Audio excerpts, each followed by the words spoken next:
Hello there and welcome to this video on mobilisation, on just getting rid of all that tension. And it really is a case of what I just did. It's just getting it, letting it all go. So a great way to do this with kids is to get them to imagine that they are a thermometer. If they've ever tried doing this, you know how you shake that thermometer out? It's literally just shaking out the tension. So that's a great way to do it with kids. If you want to try it yourselves, that's fine. But if you want a little bit of a more mindful way of just trying to release this tension that we hold everywhere, then I'm going to take you through a little sequence of how you might do that. So let's start with the arms down by the sides, feet just hip width apart, drawing in through the abs so that I'm in a nice held posture to start with. And I just want you to get those shoulders moving.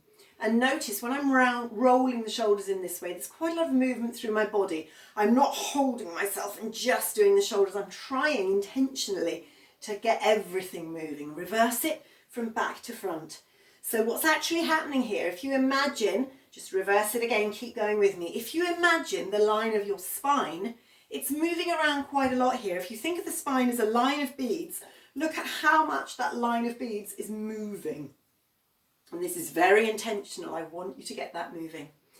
I'm just going to turn around as well and show you my shoulder blades, my scapulae, these triangles of bone here. Can you see the amount of movement going on there? Just keep going as I talk.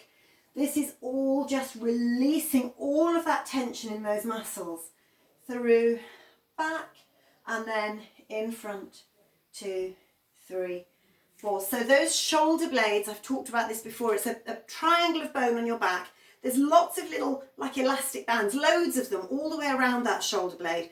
Some little ones that connect up to the sort of the shoulders and into the spine, some much bigger ones that come all the way down here. And what we're doing by creating these movements is we're pulling on those elastic bands, those muscles in different directions, easing them out, getting rid of some of that tension.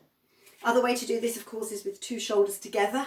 And when I want you to do this, I want you to really make it as big as possible, exaggerated. If I turn sideways, I'm rounding my shoulders and then I'm squeezing. So I really am moving. And again, I'm thinking of my shoulder blades moving. I'm not just thinking of this bit here. It's the shoulder blades to really get everything mobilized as much as possible. This is something you can do at your desk. You can do it in the car.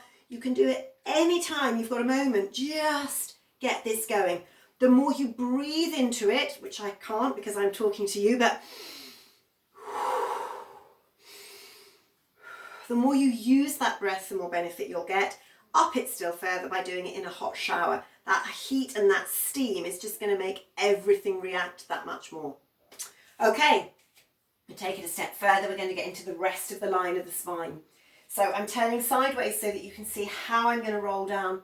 I'm going to go through a roll down, rolling through the vertebrae bit by bit.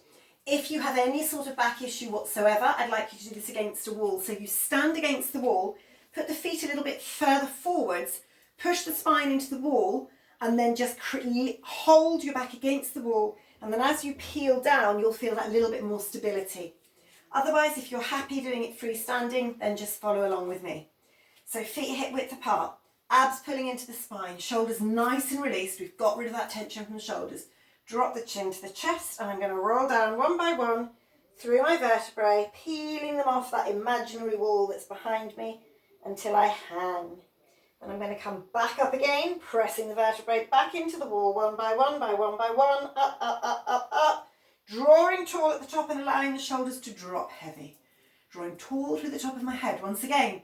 Chin to chest, rolling down one by one, all the way down I go, bit by bit, bit by bit, bit by bit, down I come.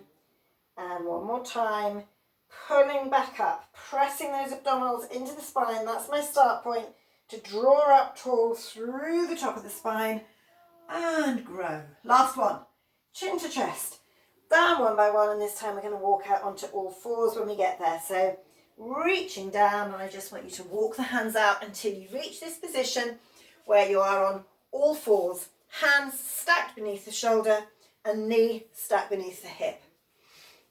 We're going to get back to that spinal mobilisation now. I want you to squeeze the tummy up into the spine so that you round the back up as tight as you can. You're going to do the opposite, go through a flat back and into arch, sliding those shoulder blades down towards your waist. Rounding up once more, squeeze the tummy into the spine, round up, up, up, up, up, dropping the chin to the chest, and through, flat back, and into arch again, same thing. Feeling how much movement you can get through that back. So rounding up, feel the muscles in the back really, really long. The tummy muscles are tightened, the back muscles are as long as can be. Down we go to do the opposite. Here we go. Tummy muscles are long and lengthened. The back muscles are squeezing tight. Last time. Rounding up. Keep breathing through every movement. The more you focus on the breath, the more benefit you'll get. And down through arch. Okay. Now I'm going to come into my central position. I'm going to imagine I'm a dog or a cat, and I'm going to swish my tail from side to side. Swish and swish. And as I do that, I'm going to look at it. Look at it. And look at it. And look at it, and look. Keep going, and look, and look, and look, and look. We're going to take the knees apart, keeping the heels together. Going to sit back, sit the bottom back onto the knees, if you're comfortable doing so. If you're only comfortable to here, that's fine, whatever works for you. I'm going to go all the way. I'm going to sit my bottom down into my heels, drop the weight of my head and my body into the floor, then reach those arms away. You can walk the arms away to get a little bit more stretch through the spine, and then release. You can walk the fingers of one arm to stretch out that side, really stretch and breathe into the ribs, into the lungs on that side. Allow the arm to release, go the other way. Walk, walk, walk, walking that left hand away, really lengthen through, really feel the breath into that left lung. If you have a lot of tension through the back, through the upper back, you may prefer to bring the arms down by your sides and let the shoulders drop to the floor. It's a lovely way of just relaxing that shoulder area. You can do the opposite by squeezing the hands behind you, clasp the hands, squeeze between the shoulder blades. You can take the arms into the movement as well if you wish, and then flop to the floor again. Same thing once again, find that clasped position. If you can, squeeze between the shoulder blades, and if you can, take the arms up. And then you're going to flop to the floor again. Okay, from there, I'm going to bring the hands back to my ears. This time we're going to slide. We're going to make that movement all a little bit richer. So I'm going to slide my forehead, then my nose, then my chin along the floor. Forehead, nose, chin. I'm going to lead up with the crown of my head. Then I'm going to round my back up tight. Then I'm going to sit back on my heels. Same thing again, sliding. Forehead, nose, chin. Lead with the crown of the head.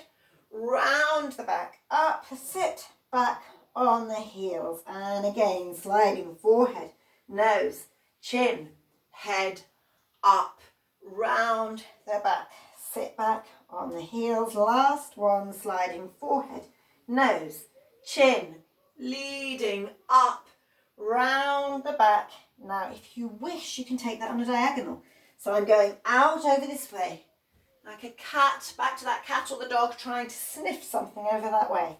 Let's go the other side, reaching forwards, up, along, rounding the back to come central, and sit back. Two more, reaching out diagonally over the one arm, round the back. Sit back on the heels, last one, reaching forwards, along, up, round, and sit back, and down you go again. And once again, your choice if you want the fingers in front or the hands to the back, wherever you feel is going to just allow you to settle, release into that position. Okay, so those are your basic mobilizations to get into the whole of the line of that spine. If you find that you have lower back issues, when I say lower back issues, a pull in the lower back, it all feels a little bit tight, you may well want to stretch out the hamstrings. Now, I have a separate video on stretching out hamstrings if you want to jump into that one, but just for the moment to sort of finish that off, I'm going into semi like a downward dog just to try and get that stretch through the hamstrings if you feel that's what you need on the end of this mobilization. If not, you can just cut it here. So I'm going to tuck my toes underneath me, hands flat on the floor, and I'm going to push into my downward dog or standing triangle. Here I go. Now, you may be further out here. You may be wanting to be here, but with the knees more bent. This is what works for you, so make it work for you. In this position, I want you to pedal the heels. I'm going to push one heel down and then the other. I'm pressing and push and push. As much as I'm pushing the heel down, I'm pushing the bottom up. So I'm trying to get that two-way pull, really pushing the sit bone up, because that's where that hamstring muscle attaches. So I've got to push that sit bone up to the ceiling as I go. Try pressing both heels into the floor now. Same time I'm pushing my ribs in towards my thighs. And breathe. And don't worry if you are very tight in the hamstrings and this is too much, you can bend the knees as much as you need to. You're now going to either walk your hands into your feet, or you can walk your feet into your hands, and you're going to just hang. Now I love here to hang with the arms bent and the hands clasping into my elbows. I feel it gives me much more sense of length.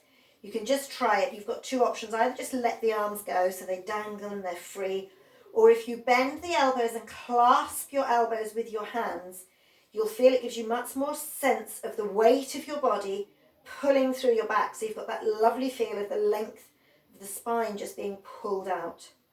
And here we go again, just as we started. That's how we're going to finish. We're going to press the abs into the spine to roll back up through the vertebrae bit by bit, one by one. Up you come. Allow the arms to drop down. Keep rolling up, building up through the top of the spine until you stand tall. You can just go back into those shoulder rolls to just get everything moving again, and they should feel a bit easier, a bit less crunchy. Now, take a lovely big circle and release. Feel those lungs filling up. And last one, filling up. And give it all a shake. Now I hope you found that helpful. You can take as much or as little of this as you need. If you have the time to take those 10 minutes to do the whole sequence, morning, evening, lunchtime, whenever works best for you, that's fabulous.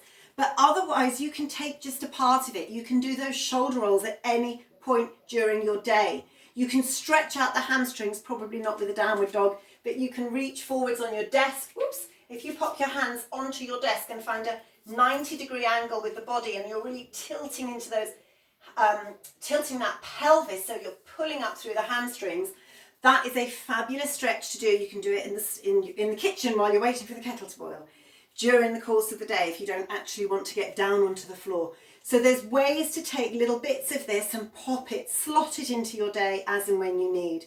But at any time that you have those 10 minutes, it's only 10 minutes.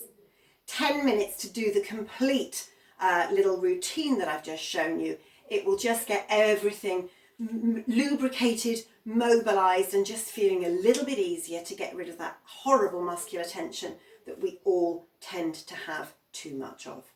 Really hope you've enjoyed this. As always, pop a comment below if there's anything else that you feel I've missed, that you'd like to know more about, and I'll see you next time. Bye for now.